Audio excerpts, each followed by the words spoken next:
So in 1993, 33 people were infected with the H virus, which makes it exactly 33 years from this year. Anybody see a correlation? 33 people infected, exactly 33 years to the month? I don't know, but I'm going to research those numbers and see what I come up with. Numbers tell a story. Consider the attack of hantavirus on the Navajo Nation. The Four Corners area, where plague is also endemic, seems to be a surprisingly hazardous place to live. The Navajo believe that disease occurs when the balance of the universe is disturbed. They have a wonderful word for it, the Hopi word koyaniswatsi, which means life out of balance. And that balance was upset in May of 1993 in the Navajo Nation's Four Corners Reservation when a young man died on his way to his fiancée's funeral. An autopsy showed that both he and his fiancée had died from the same mysterious disease. Now, everyone's first thought was bubonic plague, which is endemic in the American Southwest. But medical detectives soon pinned it to a hantavirus. And this type of virus is named after the Hantan River in Korea, where it is endemic. It's carried in Korea by striped field mice, and it's one of many viruses that cause what we call hemorrhagic fever. And that's fever with severe internal and external bleeding. But the Navajo type of hantavirus was completely unknown, so very appropriately it was called sin nombre virus, which means no name. Of the 22 types of hantavirus that are found around the world, 18 of them are found in the New World, and all of them are associated with rodent vectors. In my backyard in Louisiana, hantavirus is carried by the rice rat, but fortunately for us, bayou hantavirus is relatively rare. The Navajo strain of hantavirus, however, was especially deadly with a 67% mortality rate. Thanks to medical intervention, we've gotten that down to about 35%.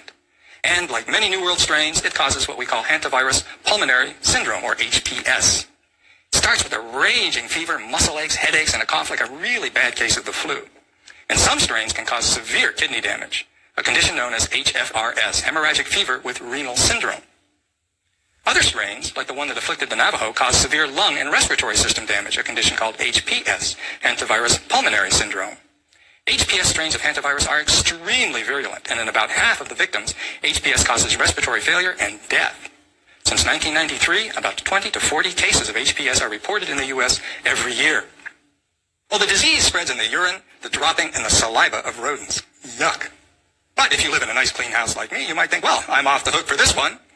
But surprisingly, mouse urine turns out to be harder to avoid than you might think. Because when it dries, particles of mouse urine are picked up on bits of dust and carried far and wide through the air. Are you familiar with the hantavirus, Agent Mulder?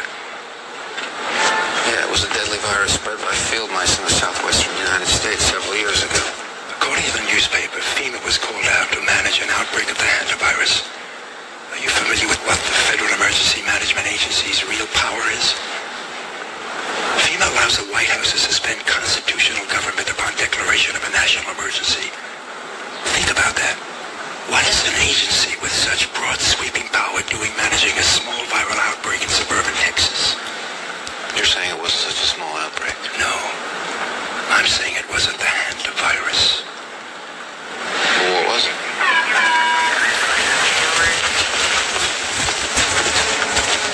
What was it?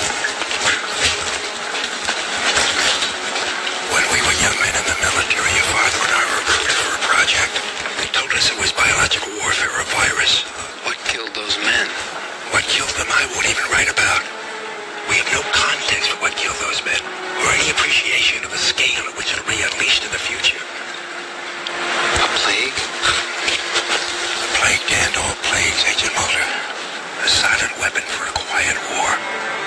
The systematic release of an indiscriminate organism, for which the men who will bring it on still have no cure. They've been working on this for 50 years.